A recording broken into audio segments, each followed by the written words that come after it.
Good morning, everyone. Welcome to the video lecture series of wireless cellular and 4G LTE, module number 1, lecture number 7. So today we'll see about wireless fundamentals in that particular cellular concept, okay, and broadband wireless channel. We call it as BWC part 1. Okay, I've just mentioned it as a part 1 because it's there are two concepts are there in the broadband. One is for path loss, another one will be with respect to the channel part. Okay, so before going to in detail about the broadband wireless channels, okay, let us try to understand some fundamentals related to wireless communication. Okay, so now we have seen in the remaining half of the first half of the module how actually the LTE systems has been architecture has been shown with two different formats. Okay, one is flat, another is nothing but the core architecture. Okay, now let us try to see about in detail what is actually the cellular concept. What are some basic fundamentals related to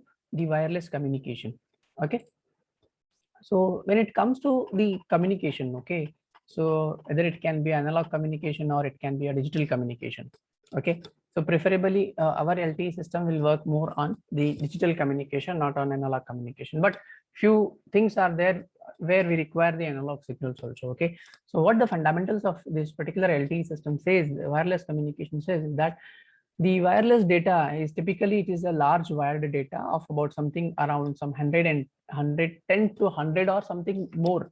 Okay, and when you take an example of the wireless, okay, there are many different applications of wireless communications are there. Okay, or you can say there are different types of wireless devices are available in the market. Okay, and one example you can take about your Bluetooth also. Okay, because again, where we can see we don't have any kind of a wired medium for the transmission of data, right? So again, we have a wireless LAN, we have a hotspot. Okay, we have a lot of applications available nowadays where we can go for wireless connectivity. Okay, but our focus should be completely more on the cellular concept. Okay, what do you mean by cellular? Okay, sometimes we call it as a cell phone, right? In short, actually it is a cellular. Okay, belongs to cellular system or cellular fundamentals. Okay, so what do you mean by the cellular communication is nothing but it's a wired sometimes, or it can be a wireless. Okay, it depends on how we try to provide the service to the users. Okay, so we have seen again the different type of generations starting from the first generation amps to the 4G LTE, right?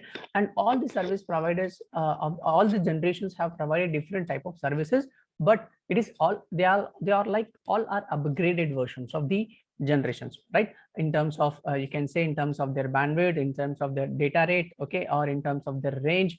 Okay, again it depends how we try to make use of those generations. Okay, but when it comes to the wireless, okay, here the scale or the area will be the area covered will be large. Okay, it's not a limited area.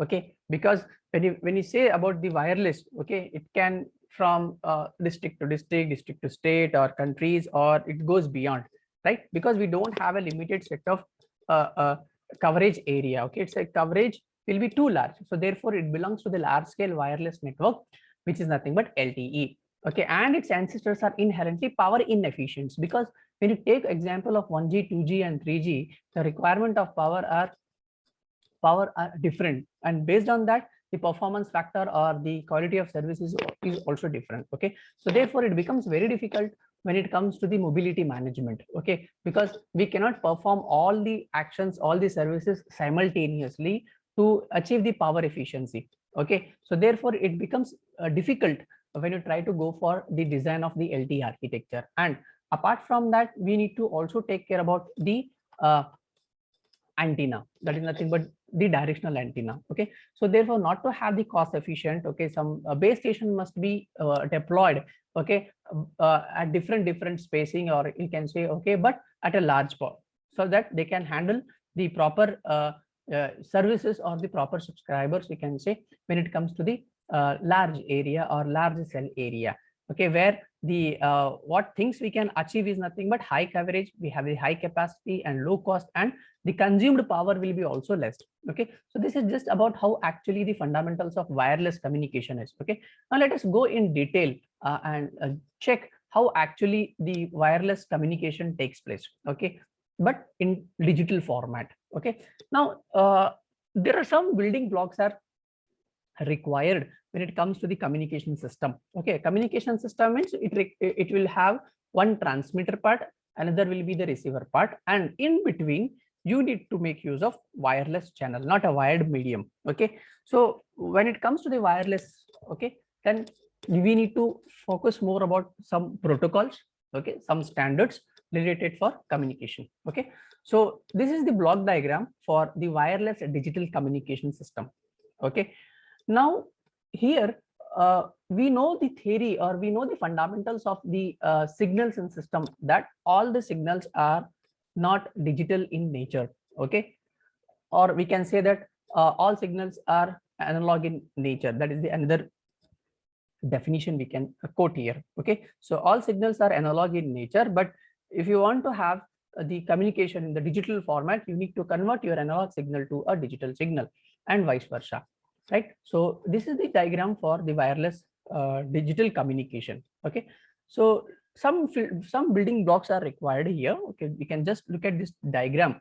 Okay, here digital communication is nothing but our input and output will be completely digital, but the processing of the signal, okay, what we do in the digital wireless communication will be an analog part. So there are two different categories, or the partitions are done in digital communication. One is digital, another will nothing but analog. So inputs are the bits. We try to encode them, okay, by making use of some encoder, okay, or by making use of some coding techniques here. Then they are converted into symbols. Okay, and these particular symbols need to be modulated. Okay, so therefore we make use of digital modulator. It can be your ASK, FSK, or it can be PSK also. Okay, so depending on the type of modulation, we call digital modulator, it will modulate the signal and it will transmit, or in the form of waves, okay, to a digital to analog converter. So the bits which are received from the digital modulator will be converted into analog signal. Okay, and we know the process how we try to convert to analog to digital. All right, so the received bits are first dequantized. Okay, then they are received, then we go for dequantization, then we go for the reconstruction of the signal, and then we get the original signal back, or we can say that we get an analog signal back. Then we cannot directly simply transmit the analog signal through antenna. Okay, for that purpose we need to have an RF module, that is radio frequency module, where we try to boost up the signal frequency to a higher frequency so that it can be easily transmitted through the wireless channel. Okay, and when it comes to an antenna part, either this can be a MIMO system, or it can be a single antenna, or an array of antenna. Okay, so this particular RF module, it will boost up the signal frequency and it will transmit through the transmitting antenna. And once our signal get transmitted here, again it will be received back to the RF module. The whole reverse process is being carried out here, that the analog signal is converted into digital with a three-step process, that is sampling, quantizing, and encoding. So the encoded bits are applied to the demodulator. Okay, and then they have done to the decoder, and based on the decision the bits are received. Okay, so that is what the transmitter received the packets of bits from the higher protocol layer. Okay, and the duty of this is to send those bits as an electromagnetic waves toward the receiver side. Okay, and what are the steps here are the digital domains are encoding and modulation, and usually the encoder are nothing but adding some redundancy bit, adding some stat bits, some check bits, okay, some CRC bits, so that if you find any kind of the bits are been skipped out because of the noise, then we make use of some cyclic redundancy check where the error is possibility of error is there. Then we try to correct it up. That is nothing but the syndrome vector calculation. Okay, then they are properly received at the receiver. Okay, and what is the operation of the modulator is nothing but it will try to prepare the digital signal for the wireless channel, just like boosting of the signal, right? And we know what the modulation will does. Okay, where we require the original signal and it will be superimposed on the carrier signal, where the frequency of the carrier is greater than the message signal. Okay, then this is how we do at the transmitter side.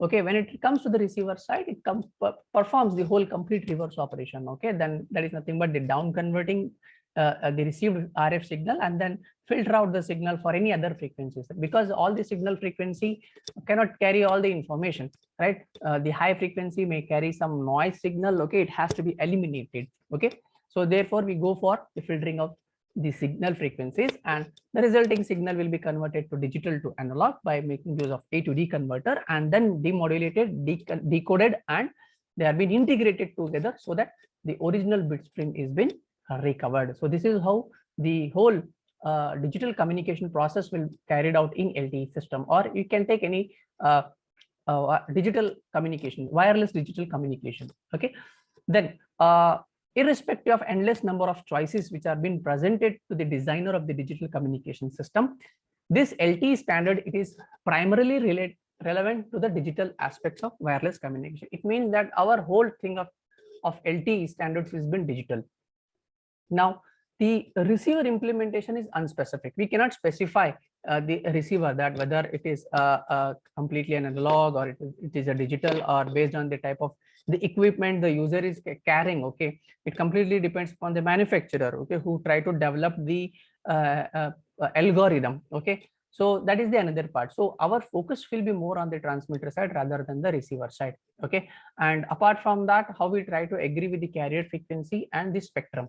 Okay, and there are a few other requirements are also there with the LTE system, that is nothing but the RF units. Okay, how you try to design the RF module, because all the RF modules are not same.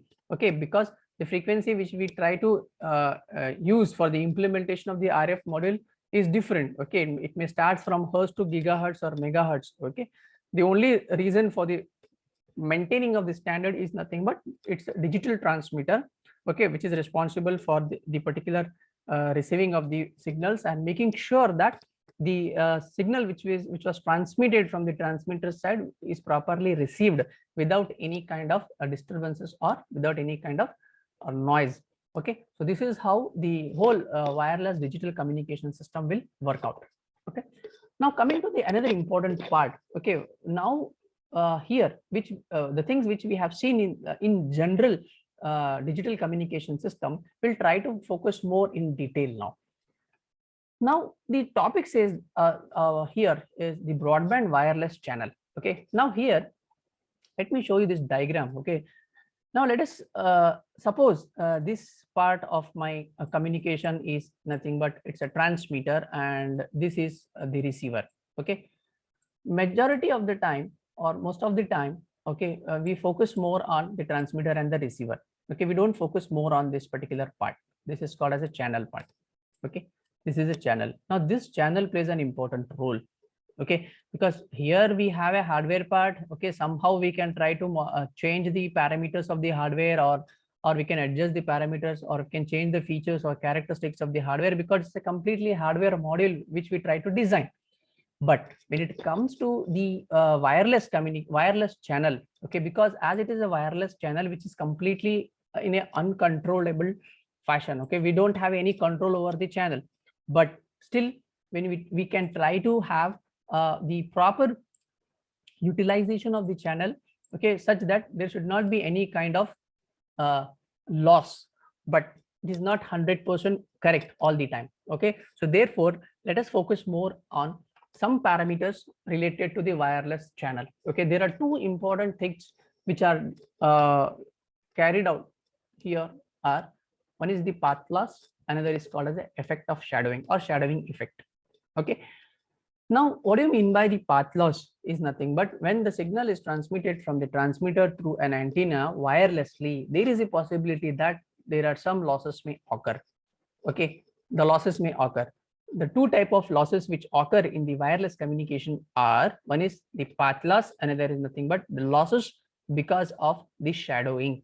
Okay, so let us see how actually the path loss and shadowing takes place by looking into the table here. Okay, now in this particular section we try to design a wireless communication system by looking into the parameters, okay, such that the overall channel model, okay, will be discussed in a detail, or you can say they can be discussed at large scale with some effect. Okay, so now here are some wireless channel parameters. Okay, and these parameters plays the very important role for the wireless communication system. Okay, now just look at this table number 2.1 here. Okay, the parameter is nothing but this is alpha. Now what is alpha? Alpha is nothing but path loss.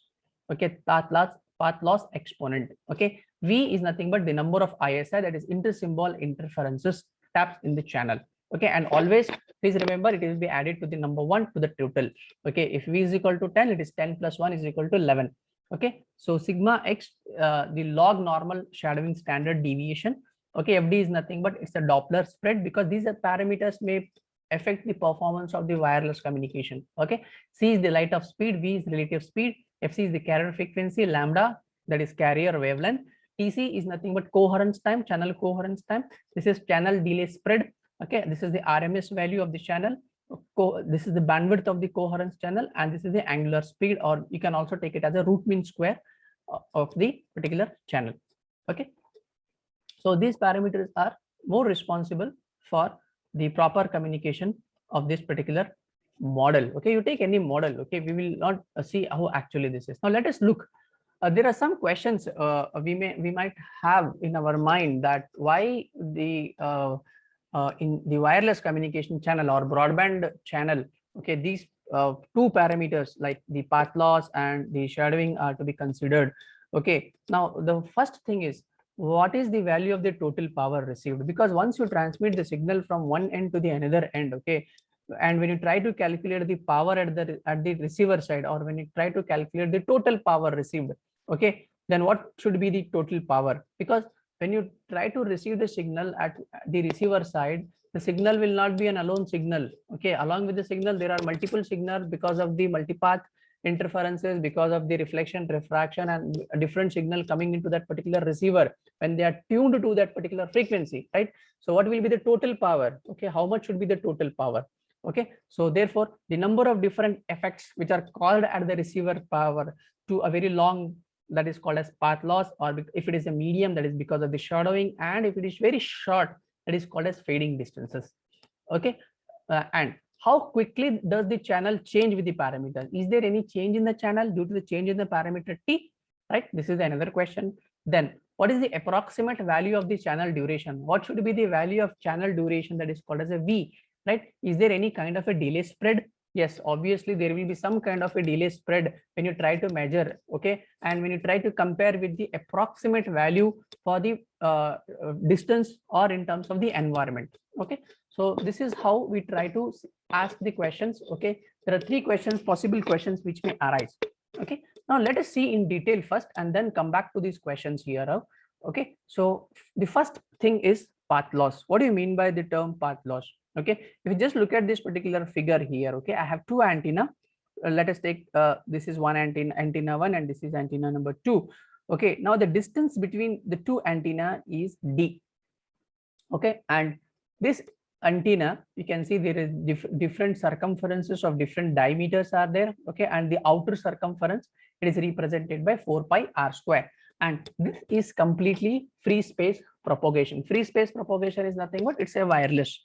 Okay, now the first obvious difference what we can see is nothing but between the wired and wireless channel is the amount of transmitted power. Okay, if you take a wired medium, the transmitted power will be completely different, and if you take the wireless channel, the transmitted power will be completely different. It means that they are not same. Okay, they are not actual power when they receive. Okay, for example, if I say that 5 watt of power or power is being transmitted, or if I transmit one signal through a transmitting antenna whose power is a 5 watt, for example. Okay, now if that particular signal, if it is received at the receiver, and when you try to measure the received power for that particular signal, transmitted signal, it may not be the 5 watt. Okay, it may be less than that particular 5 watt, because the reason is propagation loss, or you can say that because of the path loss, the power received will not be same as which was there at the transmitted side. It means that it is not an actual power. Okay, now again it depends on the type of antenna. If you are trying to make use of an isotropic antenna, okay, because there are a lot of different types of antennas are available. Okay, when you study the theory of antenna, the antennas are different. We have isotropic antenna, we have helical antenna, we have horn antenna, right? We have again H plane antenna, we have E plane antennas, right? We have different categories of antennas are available, right? Now in all those particular antennas, and if I'm trying to make use of an isotropic antenna, okay, what do you mean by the isotropic antenna? An antenna which radiates its radiating power across equally across the whole area, its area, right? And when it is 4 pi r square, or if you simply say that if the circumference of that particular antenna is 4 pi r square, it is an isotropic antenna, right? So if I take that particular isotropic antenna and if I feed the signal through that isotropic antenna, okay, then what happens here is the signal will get propagated, okay, and it will expand in a spherical wavefront, okay, so that the energy received at an antenna at a distance d, okay, away is inversely proportional to the sphere surface area, that is 4 pi r square. That is what the path loss says here. Okay, now the free space path loss formula, okay, here we need to calculate, okay, or the another name for the free space path loss formula is called as Ferris formula. Okay, this actually comes from the antenna theory. Now how we try to calculate the received power is PR, which is denoted by the received power, is equal to the transmitted power, okay, multiplied by lambda square GT into GR, okay, divided by 4 pi d whole square. So if you make use of this particular formula, you can get the received power, okay. The only thing is you need to have the transmitted power. So where PR and PT are received and transmitted power, lambda is nothing but the wavelength, okay. So in this particular context, if you try to see the path loss here is, you need to develop a model, okay. Which model? This is the one model you can see in the figure number 2.2, okay, which is nothing but if you calculate PR divided by PT, you will get the average value of the channel gain, okay. So this is how we try to find the path losses, okay. So if I try to get the path loss, okay, and please remember path loss will give me the amount of received power actually, okay, where the what is actually the loss which is occurred when you try to make use of this particular isotropic antenna with a distance of d, okay. So the received power falls, sometimes it may fall, okay, because of the different types, because of the loss. And it is very important here, because if your power is getting lost, it means that the data rate will also fall, okay. And irrespective of your large bandwidth, okay, if large bandwidth is nothing but, for example, if I have a range of a bandwidth of 100 Mbps, okay, or 100 kilohertz of a bandwidth, it's a large bandwidth, okay. So in that particular large bandwidth, whether my signal frequency is lying or not, okay, so based on that my data rate may also fall, okay. So this becomes a problem here. So therefore, with the design of my particular antenna or which type of antenna, the received power, if I get to calculate, then I may have the proper communication, so that there will not be any kind of proper disturbances or any kind of a loss in this particular rate, okay. So this is how the path loss occurs. And the another thing here, what we can more focus here is nothing but whenever it comes to the transmission and the reception, okay, even if the distance is too large, that is nothing but the d is too large, then the reflection serves to create the destructive interferences. It is obvious, right? If your transmitter is at one location and the receiver is very far location where the distance is too large, and in between the two antennas there are a lot of objects and trees and buildings are available, then what happens? It creates a kind of interferences because of some reflections, okay. You can see it is written as an over a kilometers, then there is a problem, disturbance. So the common two-ray approximation path loss should be calculated. And how to calculate that particular path loss? If it is more than a kilometer, or usually a kilometer is nothing but PR is equal to PT GT GR HT square HR square divided by D square, okay. So there are the notations. Based on those particular notation, we try to calculate that particular path loss, okay. There is another loss which is nothing but empirical path loss, okay. So this empirical path loss is because of the different propagation environments, empirical models using some experimental data. This is completely theoretical part. You will not focus more on the empirical part, okay. So your focus should be more on those two paths. One, that is nothing but, one is nothing but two array approximation path loss, and the normal path loss which is given by this particular formula, okay. So this is how the path loss is very important. So many times the question has been asked in the question paper, what do you explain in the path loss and the effect of shadowing? Okay, so based on that, we need to have the calculation part, how we try to express the path loss. But please remember the normal definition of path loss, okay, where the transmitter and the receiver, how actually they are being placed at a distance of d by making use of an isotropic antenna, okay, and by making use of Ferris formula, we try to calculate that particular free path loss, okay. And here again, the always the received power is not actually actual power which was being transmitted, okay. So with this, I stop with this topic of the path loss. So in the next video lecture, I will cover up with the effect of shadowing in the wireless communication. Thank you.